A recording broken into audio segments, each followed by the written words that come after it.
Балдырған ортаңғы тобының балаларына гидропоникада өскен өсіндіні топыраққа отырғызумен таныстыру.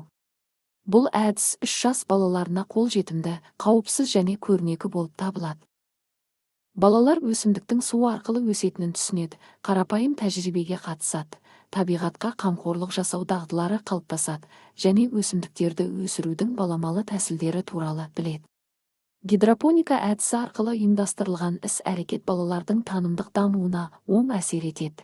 Әдіс балалардың жас ерекшелігіне сай және тәжірибелік эксперименттік қызметті дамытуда тиімді, балалардың қызығушылығын арттырып себеп-салдарлық байланыстарды түсінуге мүмкіндік береді. Тәрбиешінің көмегімен суда өскен өсіндіні топыраққа отырғызады, оған жаңа үй жасайды. Су сабақ бойымен қалай көтеріледі? Топырақсыз өсімдік өмір сүре ала ма? Дәстүрлі және гидропоникалық әдістерді салыстыру. Тұқымдарды гидропоникалық қондырғыға егу. Қондырғыны субстратпен толтыру. Жарықтарды орнату. Күн сайын бақылау жүргізу. Тәжірибелік жұмыс барысында балалар қызығушылық танытып, тәрбиешінің көмегімен ұсынылған әрекеттерді орындады. Бұл кезеңде балалардың ұсақ қол моторикасы, тақштығы, зейіні дамыды. Сонымен қатар балалар өсімдікке қамқорлық жасауға оң көзқарас қалыптастырды. Іс-әрекет кезінде жағымды эмоционалдық ахуал сақталды.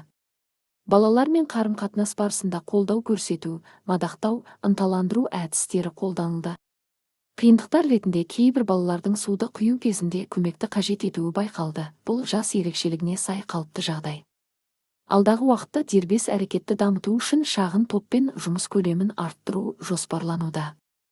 Нәтижесінде балалар өсімдіктің су арқылы өсетінін түсінеді, табиғатқа деген қамқорлық сезімі қалыптасады, тәжірибелік әрекетке қызығушылығы артады. Қорытындылай келе, гидропоника әдісі арқылы ұйымдастырылған іс-әрекет балалардың танымдық дамуына тиімді әсер ететінін көрсетті. Бұл әдісті күнделікті білім беру процесінде жүйелі түрде қолдану тиімді деп санаймын. Күтілетін нәтижелер балалар үшін тәжірибелік іс-әрекетке қызығушылықтың артуы, өсімдіктердің топырақсыз өсе алатынын түсіну, еңбек дағдыларының дамуы, табиғат жайлы білімнің кеңеюі. Педагогтар үшін инновациялық технологияларды енгізу, экологиялық білім берудің сапасын арттыру. Ата-аналар үшін балабақша мен ынтымақтастықтың нығаюы, экологиялық жобалардың маңызын түсіну. Сонымен қатар біздің бөбек жайымызда ерекше іс-шаралар ұйымдастырылып тұрады. Бұл іс-шаралардың мақсаты табиғатты қорғау, балалардың экологиялық мәдениетін қалыптастыру және ата-аналармен тығыз байланыс орнату. Ата-аналармен бүлдіршіндер бірлесіп гүл отырғызып, ауламызды көркейтуге өз үлестерін қосады.